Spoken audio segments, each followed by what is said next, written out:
আসসালামু আলাইকুম, নিউজ আপডেটে স্বাগত জানাচ্ছি আমি সঞ্জিদা স্বর্ণা।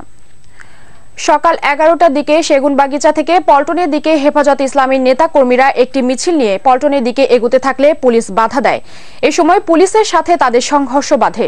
পুলিশ কয়েক রাউন্ড গুলি ও সাউন্ড গ্রেনেড এবং টিয়ার শেল ছুড়লে বেশ কয়েকজন আহত হয়। এক পর্যায়ে বিক্ষুব্ধ নেতাকর্মীদের আন্দোলনের মুখে পুলিশ পিছু হটে।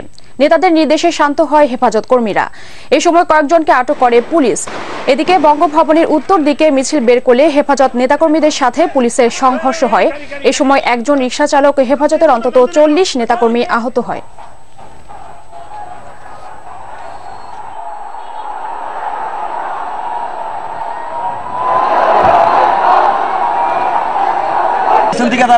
বৃষ্টির মতো গুলি করছে, আমি জান পালাই ব্যবস্থা করেন। বাইতুল মোকাররম গেট থেকে ওনাকে সিরাগুলি করেছে। আরো আমাদের 4-5 জন হুজুর দাঁড়িয়ে আহত হয়েছে। ওনারা কই আছে আমরা জানি না। ওনাকে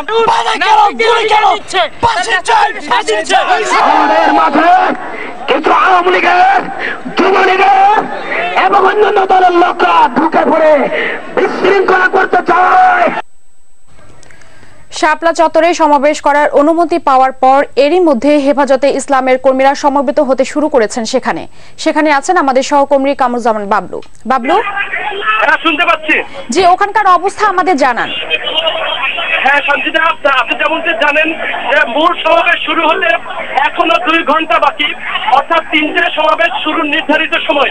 কিন্তু আমি দেখতে পেয়েছি, আমি এই মুহূর্তে মতিঝিল শাপলা চত্বরের সামনে দাঁড়িয়ে আছি এবং আমি দেখতে পাচ্ছি যে এখন থেকেই এখানে লাখ লাখ লোক জড়ো হয়েছেন। এবং আপনি যদি দেখেন আমার এখান থেকে বাম দিকে অর্থাৎ ইত্তেফাকের দিকে, সেদিকে যদি তাকাই আমি দেখতে পাই আমার চোখ যত দূরে যায় শুধু মানুষ আর মানুষ। এদিকে ডান দিকে যদি আমরা তাকাই সেই নটরডেমের কলেজের দিকে, এবং সেখানে পুরো রাস্তা লোকে লোকারণ্য হয়ে আছে।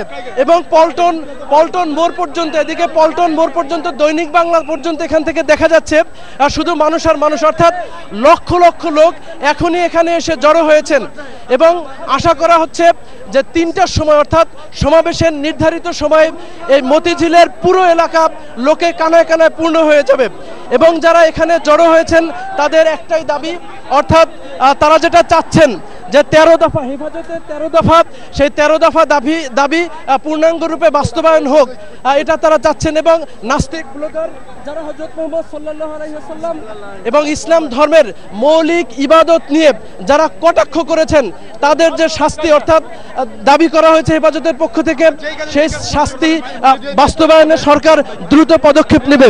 এবং এখানে আমি দেখতে পাচ্ছি যে এখান থেকে যে কাজটি মূলত হচ্ছে, এখন দেশের বিভিন্ন প্রান্ত থেকে যেসব আলেমরা এসেছেন, এখানে ঢাকার বিভিন্ন জায়গা থেকে যে আলেমরা এসেছেন এবং তারা মূলত এখন বক্তব্য রাখছেন।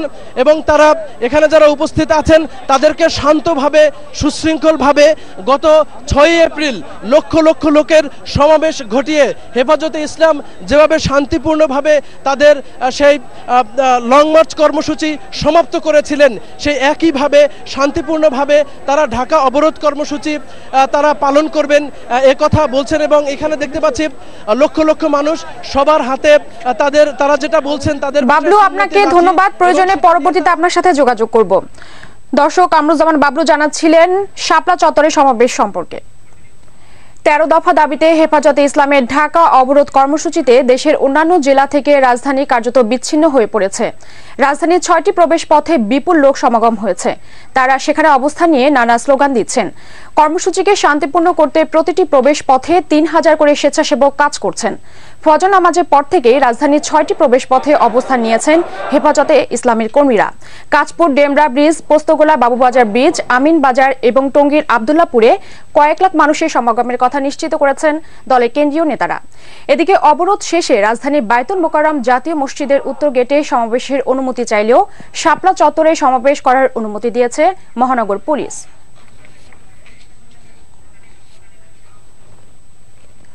দর্শক, পল্টন এলাকার সবশেষ অবস্থা জানতে আমরা এখন কথা বলছি আমাদের রিপোর্টার একরামুল হক সাইমের সঙ্গে। সাইম, জি, পল্টন এলাকার বর্তমান পরিস্থিতি আমাদের জানান। সঞ্জিদা, পল্টন এলাকায় এখন মূলত আতঙ্ক বিরাজ করছে। লোকজন এদিক সেদিক ছোটাছুটি করছেন। কিছুক্ষণ পরপরই পুলিশ টিয়ারশেল নিক্ষেপ করছে। তো কিছুক্ষণ আগে এখানে হেফাজতের নেতা কর্মীরা বাইতুল মোকাররম উত্তর গেট থেকে পল্টনের দিকে একটি মিছিল নিয়ে এগোতে থাকলে পুলিশ বাধা যায়। তখন পুলিশের সাথে তাদের সংঘর্ষ বাধে। এ সময় পুলিশ কয়েক রাউন্ড টিয়ার শেল, গুলি, রাবার বুলেট ছড়ে। ফলে এখানকার নেতা কর্মী এবং সাধারণ জনগণ তারা এদিক সেদিক ছোটাছুটি করে, নেতা কর্মীরা অবিচ্ছিন্ন হয়ে যায়।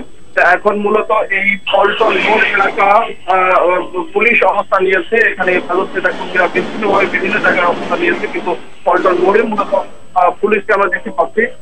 তো এছাড়া এই মুহূর্তে অন্য জায়গাগুলোতে, আশপাশের এলাকাগুলোতে, গলিগুলোতে পুলিশ অবস্থান নিয়েছে এবং বেশ কয়েকজন হেফাজতের নেতা কর্মীকে আটক করেছে বলে আমরা জেনেছি। এবং পুলিশের গুলি, রাবার বুলেট, টিয়ার শেলে বেশ কয়েকজন হেফাজত কর্মী আহত হয়েছে। এর আগে আপনি জানেন যে যখন শাপলা চত্বরের সমাবেশের অনুমতির খবর আসতো হেফাজত নেতা কর্মীদের কাছে, তখন বিভিন্ন জায়গা থেকে হেফাজত নেতা কর্মীরা এই পল্টন, বাইতুল মোকাররম উত্তর গেট, শাপলা চত্বর এলাকায় জড়ো হতে থাকে। এবং আমরা 11টার দিকেও দেখেছি যে পুলিশের সাথে তখন যে একটা সংঘর্ষ হয়েছিল, এই সংঘর্ষের পরও হেফাজত নেতা কর্মীরা এই পল্টন এলাকায় জড়ো হতে থাকে এবং তারা শান্তিপূর্ণভাবে অবস্থান করছিল। কিন্তু কিছুক্ষণ আগে একটি মিছিলকে কেন্দ্র করে পুলিশের সাথে তাদের সংঘর্ষের তৈরি হয়। এখন মোটামুটি এই এলাকায় আতঙ্ক বিরাজ করছে। সঞ্জিতা, সাইম, আপনাকে ধন্যবাদ। হেফাজতে ইসলামের অবরোধ সম্পর্কে পল্টন থেকে সবশেষ পরিস্থিতি খবর জানাচ্ছিলেন আমাদের রিপোর্টার একরামুল হক সাইম। বিএনপির ভারপ্রাপ্ত মহাসচিব মির্জা ফখরুল ইসলাম আলমগীরকে 5টি মামলায় 6 মাসের আগাম জামিন দিয়েছে হাইকোর্ট। সকালে বিচারপতি রেজাউল হক এবং বিচারপতি গোবিন্দ চন্দ্র ঠাকুরের বেঞ্চ এই আদেশ দেন।